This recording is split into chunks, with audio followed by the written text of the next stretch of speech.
Good morning, everyone, and welcome to Friday morning. It's Stephen Whiteside here from theuptrend.com. Well, on Friday mornings, I like to run off some weekly charts just to see where how we're doing for the week. Sometimes it gets a bit confusing watching the market day by day. You lose track of the big picture. And looking at the big picture for Bitcoin, it's up on the week, but not enough to give us a buy signal. That could change on Friday. Unfortunately, in the pre market, Bitcoin is down in the pre-market on Friday morning. Now, the US dollar index had a wild week. It traded right down to the previous low from a couple of months ago and bounced off that low.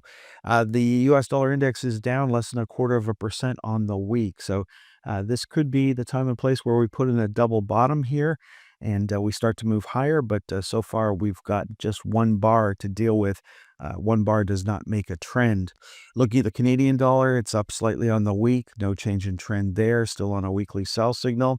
Now, bonds have been up the last couple of weeks, and the TLT made a new high this week before pulling back, and it is down on the week. The XBB is still up a penny, though, after making a new high for this move. Looking at the price of gold, we made a new high this week, but right now we're down $8.10 coming into Friday's trading action. So certainly no sign of a change in trend there. The price of crude oil is treading water right now. It's up 68 cents for the week so far, still trading in the channel. Trading in the channel is supportive for higher stock prices here as we are not trending lower. And you can see if we close where we're at the moment, we've been up 2 weeks in a row, and that is the start of a new trend. Looking at the Dow's up 0.67%, the S&P 500 up 0.72% on the week. Then the Nasdaq leading the market higher once again, up 1.49%, and the TSX Composite up 0.58%.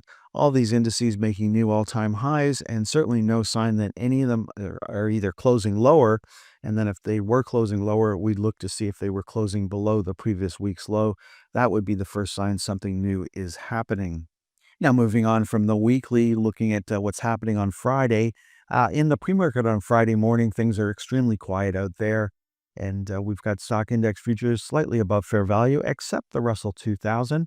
Now, these futures contracts are the September contracts. They are expiring. And so today is a special day that happens once a quarter. It's where the stock index futures, which are quarterly, they're not monthly, they expire. The options on those futures contracts expire. And then the monthly stock options expire. That all happens today. It used to be an extremely volatile day as money moved all over the place. It's less volatile than it was previously. Back in the 90s, it was extremely volatile, but institutions have figured out how to settle everything ahead of 4 p.m. on Friday. They don't leave it to the last minute anymore. So it's not as volatile as it used to be. What is volatile is the price of Intel, which was up over 22% yesterday. Congratulations, anyone long Intel. I was not. Remember, resistance was at $25, and yesterday we popped. And so, if you had any orders in at any of the price targets above 25, they got filled at the open yesterday. So it opened at 31.78, which gives you a better fill than the closing price, which was 30.57. So, congratulations, anyone long Intel on Friday morning. What didn't work yesterday? Well, Thomson Reuters was the biggest loser on the TSX and on the S&P 500 on Thursday. So it was down just under 5% on the day. It's been on a sell signal for a while now, so no change in trend there. Looking at the VIX or the Fear Index the other day, it gave us a traditional buy signal, which we waved off. We're still waiting for a breakout above the flypaper channel, and we're still watching the pros on the VIX ETFs, both in New York and Toronto. And you can see they're curling up right now.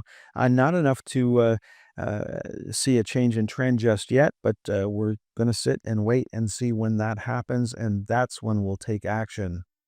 Now, yesterday I was on the phone with a friend, and she was basically saying, hey, there's nothing left to buy out here. Stock index futures hitting new all-time highs. What can one do?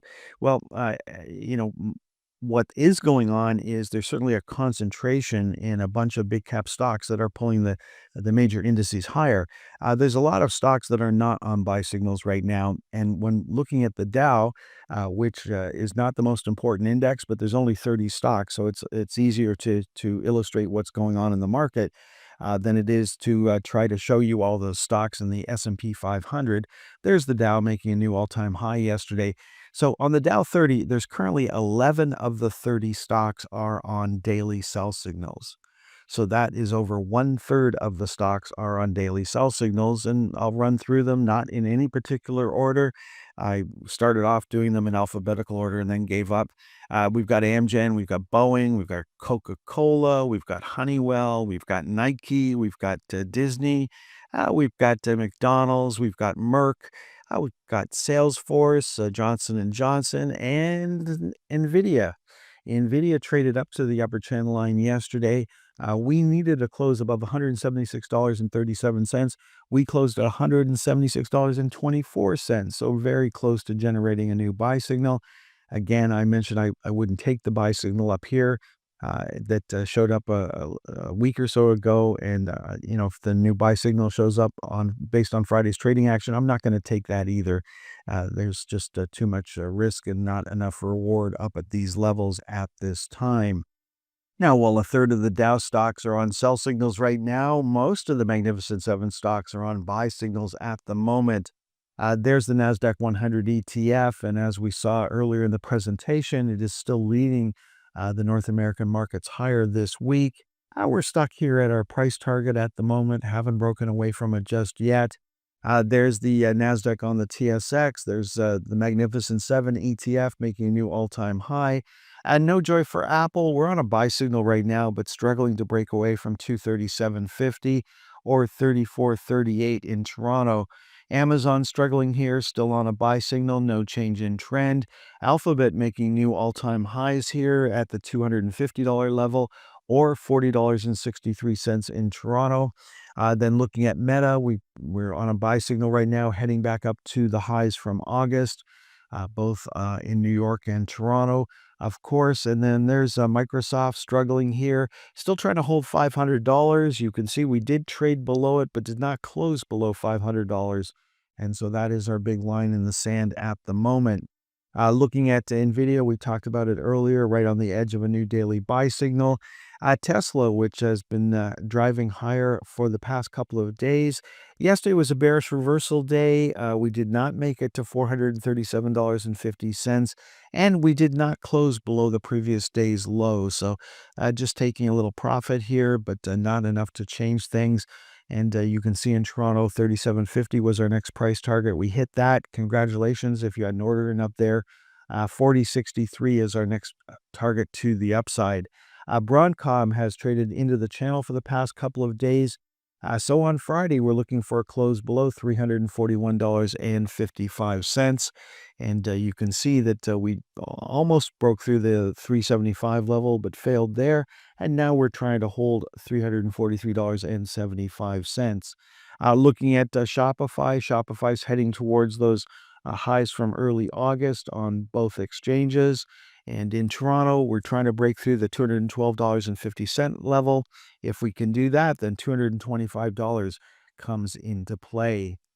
Okay, folks, that's everything I wanted to cover in this morning's presentation. Enjoy the rest of Friday. Have a great weekend. If you're a subscriber, we'll be looking at the weekly charts again on Sunday. And if you're not a subscriber, next time you'll hear my voice is on Monday morning.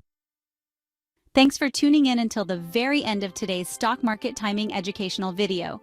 If you found the content valuable, don't forget to express your support by hitting the like button, leave a comment, sharing with your friends, and subscribing to our channel for more insightful updates. Remember, in the world of stocks, timing is crucial, and following the trend can be your greatest ally. If you would like more information on how we can help you better time the stock market, please visit theuptrend.com.